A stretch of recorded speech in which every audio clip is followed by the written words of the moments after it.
welcome back to my channel, I'm Brushes and Bunnies, and in this video we're going to be doing a drawing tutorial. I have not done one of these in so long, and I really wanted to do another tutorial for you all. So in this one we're going to be focusing on the basics of drawing hair. Drawing hair can be very difficult, especially if you're new to it. At the beginning, I could remember feeling very overwhelmed. I just did not know where things started, where things ended, how to basically organize the hair strands. The first mistake that I would do is, of course, draw very awkward strands of hair that I just, had no form, there was no curves, there was nothing, and a lot of that mistake actually came from just because I wouldn't loosen up my wrists, so everything was just kind of lifeless. There was no curves, there was no there's just no motion to the hair that I would draw, kind of like what you're seeing now. The second mistake was also in the way that I would draw it. Because I did not know where it started, I didn't really know in which way that the hair would actually end up falling, and the different directions of the hair. I just didn't really consider this, and I didn't really know how to consider it. And the third mistake was to avoid any sort of shading. I would tend to end up with characters that had sort of a lifeless shape around the head that didn't really look like any hair. And I think that avoiding any sort of shading is a mistake for sure, because it does bring a lot of life to your hair. For the do's part of this video, I'm going to be showing you all three of these things. We're going to start with the root of the hair, where it starts at the forehead. We are then going to get into the direction and the movement of the hair, basically how to plan it out before you actually start drawing the hair. And last but not least, I'm going to be showing you how I basically shade the hair to create another dimension or a more realistic look. But keep in mind that this tutorial is not for realism, it's more for I'm just showing you guys how I draw the hair in my own style.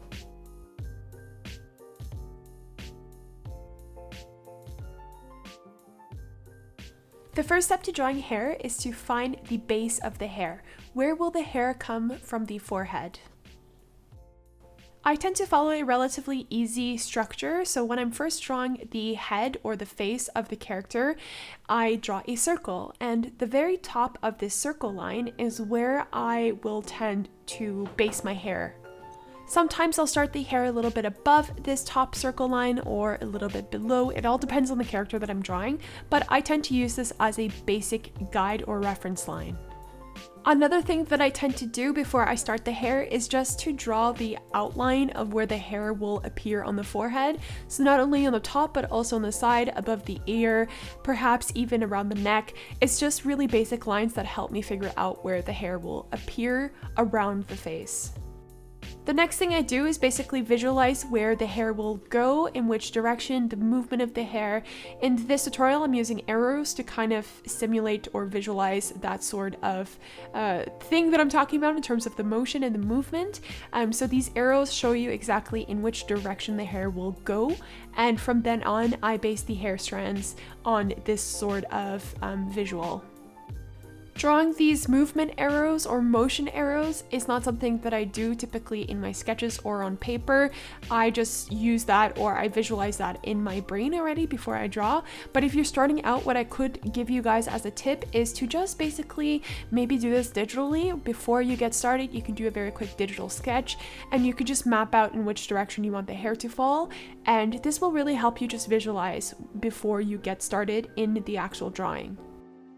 Once I know which direction to go, I basically just go for it. Now the trick to drawing the hair is, of course, to keep your wrist very, very loose. You want to have a very loose wrist, and this comes with practice. And if you're unsure, and if you've got a shaky hand and it's very tight and you're just finding yourself drawing too many kind of lifeless strands, then just practice before. Just loosen your wrist with exercises, draw circles, draw curvy lines, just draw a couple shapes before you actually get started with the hair. And this is something that I used to do way back in the day, and it has helped a lot. Now at this point in the drawing, I'm not focusing on any detail. I am just literally drawing the outline of the hair, maybe some key hair strands that I really want to bring focus to, but I'm not going for a total realistic look here. I just want to have a very nice shape, and I want to see in which areas the hair will move, and I'm basically focused on getting the kind of movement right before I get into any detail work. The last step to the hair drawing process revolves around the details. This could be anything from actually drawing the individual hair strands, which a lot of artists do if you're going for a realistic look. You want realistic hair, you can just start to draw individual hair strands, including the highlights, including the shades, the different sort of hair strands. This is not something that I typically do. However, I do like to add minimalist or minimal hair strands in my drawing. As you can see, I tend to start at the base of the skull or of the hair, and I create just very simple outlines to kind of simulate or visualize the hair or the hair texture. But in my style, I don't typically go crazy or all out with the hair strands. I only do it in key areas, like I mentioned, at the base of the hair where the hair kind of basically splits around the forehead. Maybe simulate hair strands when there's very key curls in the hair as well, but I don't go full out. Another thing that I tend to do to add detail is of course adding shadow. So I do use the cross-hatching technique around the hairs or the sections of the hair that is in a shade or in a shadow. Sometimes you'll see this basically around the neck area, which is kind of gives you a dimension that you have a foreground and a background within the hair. And this just gives a little bit more realistic feel to your drawing as well. And it actually makes your hair come to life rather than it being just like one color. This is quite nice. Another thing that I tend to do is what you're seeing me doing right now is in my sketches, I always have a black fine liner and I take like the smallest size available, which is an S or 0.3 millimeters, for example, and I just outlined the hair strands. I don't do everything because it just takes away from, I don't know, the style that I have to just kind of outline the outside of the hair.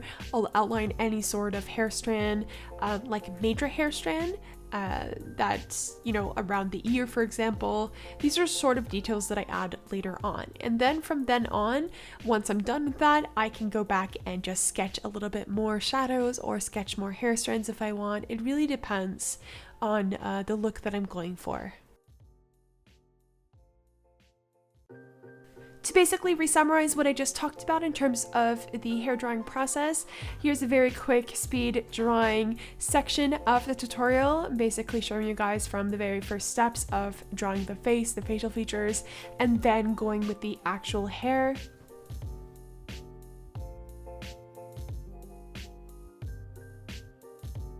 It is sped up a lot, but if you want to see the real-time video, it will be available on my Patreon for all of my Patreons. That is a shameful or shameless plug.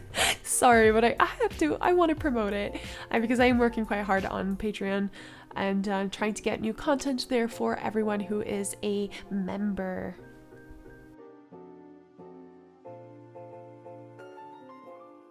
A few words before I leave this video this video ends basically. I just want to say that drawing hair is very hard, it's very challenging, it can be overwhelming at the very beginning. I know it was for me, where I was just like, I have no idea what I'm doing, it's too complicated, and I would tend to just draw the same hairstyle over and over and over again. But let me tell you that it does get better with practice, just like anything else.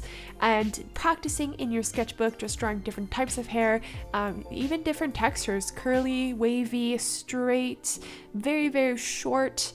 There's all kinds of different hairstyles out there, and there's all kinds of really nice references that you can use on the internet to basically draw, learn how to draw hair. One of the things that I really like to actually use as a reference is kind of like cosplay wigs.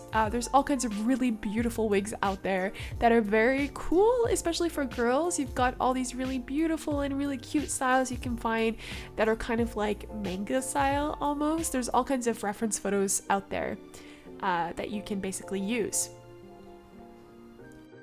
So keep practicing, practice is key, and it's how you will improve, especially how you will, get familiar or just get in the habit of loosening up your wrist. This is very important to, getting a natural flow or motion to the hair, just to have a loose wrist. But this, of course, comes with time and comes with practice.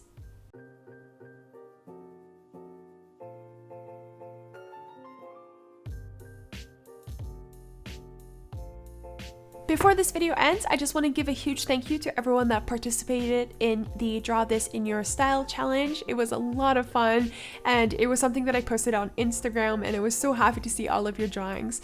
I'm going to be giving you guys sort of an image reel once this video is over. On my end screen, you guys going to see all of the beautiful drawings that everyone created over on Instagram, so check it out. I'll also be giving out some shout outs to those that did or participate. So yeah, I don't know, it was just a lot of fun to see everyone's drawings, and I was very happy with, like, I don't know, just seeing it. You guys are so talented, and it's really fun to see everyone kind of jump in and draw things together.